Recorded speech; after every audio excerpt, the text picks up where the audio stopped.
Olá, meninos, estou aqui de volta, continuando a nossa aula, os movimentos sociais na Primeira República, professora Ariane. Vamos lá, a Guerra do Contestado. Mais uma guerra de caráter messiânico, com o seu líder aí que aparece na fotografia, o José Maria. Ele, tal qual o conselheiro lá em Canudos, é um líder religioso que vai ser considerado fanático, que vai conduzir durante a Guerra do Contestado. O que foi a Guerra do Contestado? Homens foram expulsos de suas terras em razão da construção da estrada de ferro que ligaria São Paulo ao Rio Grande do Sul. Então, isso resultou na disputa de terra entre poceiros e proprietários entre os estados do Paraná e Santa Catarina. O que acontece, gente? Esses poceiros eram empobrecidos, eles perderam suas terras, então eles passam a disputar outros espaços. José Maria é um líder messiânico, um monge religioso que acredita na monarquia. Então, esse período, a República combatia duramente qualquer empecilho à consolidação da monarquia. Em 1912, foram atacados por tropas estaduais e seu líder foi morto e seus seguidores dispersaram. Esses seguidores dispersaram, mas eles acreditavam que o seu líder José Maria iria ressuscitar. Inclusive, eles enterraram ele abaixo apenas de tábuas para facilitar a sua ressuscitação e sua condução de um exército de encantados milenar. Em 1914, seus seguidores se reagruparam, mais de 13 mil pessoas. E as forças do Exército e das polícias estaduais, com apoio de aviões, destruíram o movimento. Quem não conhece o Padim Padiciço? Bom, a sedição de Juazeiro, ela vai acontecer em virtude de um milagre. Uma beata, assistindo à missa de Padre Cícero, relata que a hóstia que ele a entregou virou sangue em sua boca.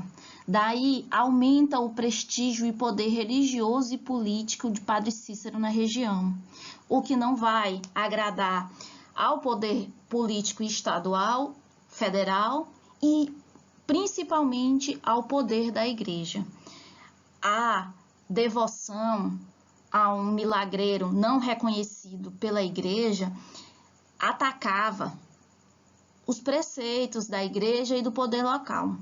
Portanto, Padre Cícero ele vai ser punido pela igreja, ele vai ser proibido de realizar missas, e o que só vai aumentar e vai caracterizar a sedição de Juazeiro, que é exatamente a organização da população em romaria, manifestações e até mesmo com armas para defender a continuidade do poder do padre. O padre ele vai ser, inclusive, prefeito da cidade, por anos vai ter o poder em suas mãos até sua morte aos 90 anos e não vai ter o seu milagre reconhecido, mas até hoje ele tem um número de fiéis e romarias para a sua terra.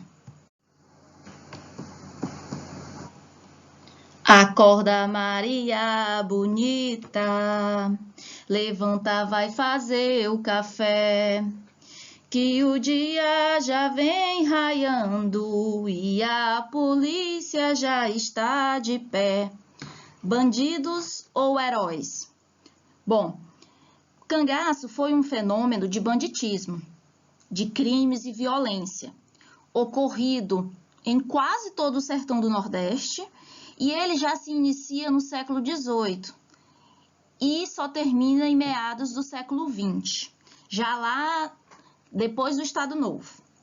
Entre seus membros vagavam grupos que atravessavam estados, cidades, regiões, onde cometiam pilhagens, assassinatos e violência sexual.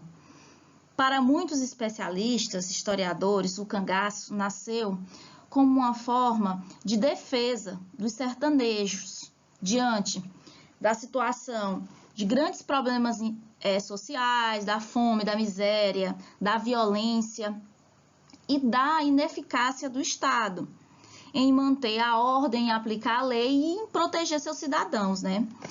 Um dos principais líderes foi o Virgulino Ferreira da Silva, o vulgo Lampião. O termo cangaço vem da palavra canga, uma peça de madeira usada para prender junta de bois a carro ou um arado, também conhecida como jumbo. O bando de Lampião foi caçado por anos e anos e sempre conseguia fugir da polícia, até que durante o governo Vargas eles foram mortos e suas cabeças degoladas, mumificadas e expostas em museus, até que um advogado conseguiu barrar a crueldade de se expor cabeças para servir de exemplo. Os movimentos trabalhistas. Que conjuntura eu terei? Dentro do contexto da industrialização e das condições precárias dos operários, vai acontecer greves e vai nascer nesse momento o movimento sindical. Imigrantes que vieram para o Brasil trabalhar nas indústrias enquanto operários, eles já vão trazer para o Brasil as ideias de anarquistas, socialistas e vão dar origem também, influenciado pela recente Revolução Russa, do Partido Comunista, tomando essa pauta para o Partido Comunista. Esse período de greves e do nascimento do sindicalismo vai trazer para o futuro as leis trabalhistas. A greve aqui de 1919, lembremos a você que a mais famosa greve do período foi a de 1917, onde cerca de 700 mil operários entraram em greve, seus patrões concederam os ajustes salariais, mas a partir de então a perseguição a trabalhadores militantes do movimento sindical, especialmente os anarquistas, foi deliberada. O movimento cultural, o movimento modernista, com a famosa Semana de Arte Moderna de 1922. Bom, ser moderno para eles era pesquisar as raízes da cultura brasileira. Uma produção artística tinha que se inspirar em culturas locais, como lendas, músicas, contos, manifestações genuinamente brasileiras. Eles acreditavam, os modernistas de 22, que era necessário criar uma arte nacional. Eles sentiam que o Brasil reproduzia, copiava exclusivamente os padrões europeus. E isso não mais interessava, era necessário renovar, ser moderno. Após a Semana de Arte Moderna, esse movimento se dividiu em dois. De um lado, o movimento verde-amarelo, e o outro, o movimento antropofágico. Portanto, o que pensar depois da gente conhecer essa república em movimento?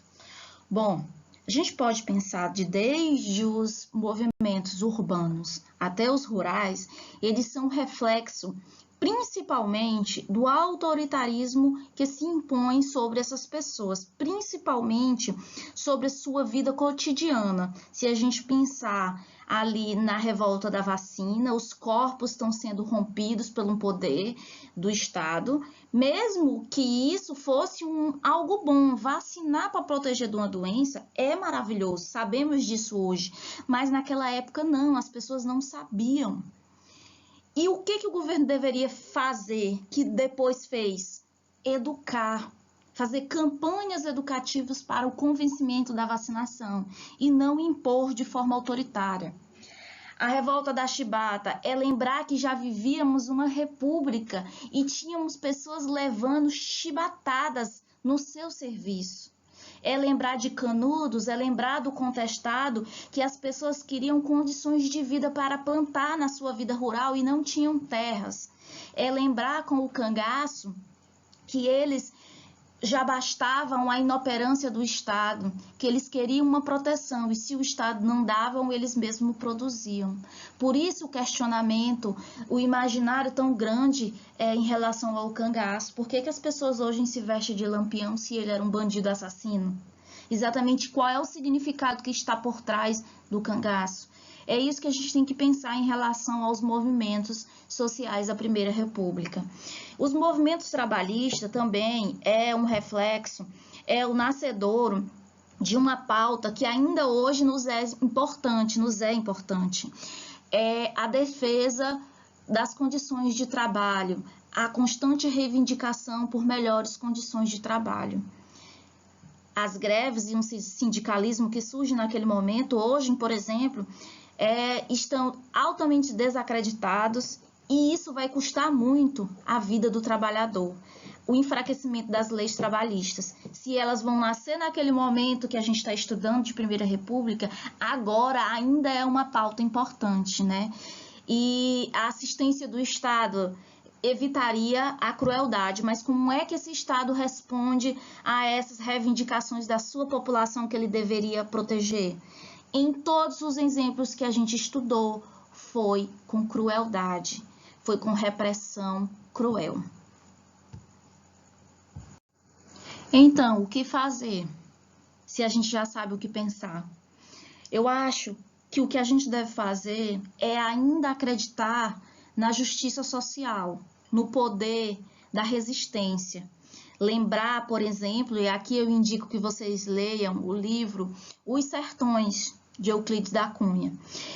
É muito interessante de a gente pensar o poder da resistência, o valor, por exemplo, que os sertões têm, Sertões retrata Canudos, o valor da resistência, o significado de Canudos e a necessidade do desejo de justiça social.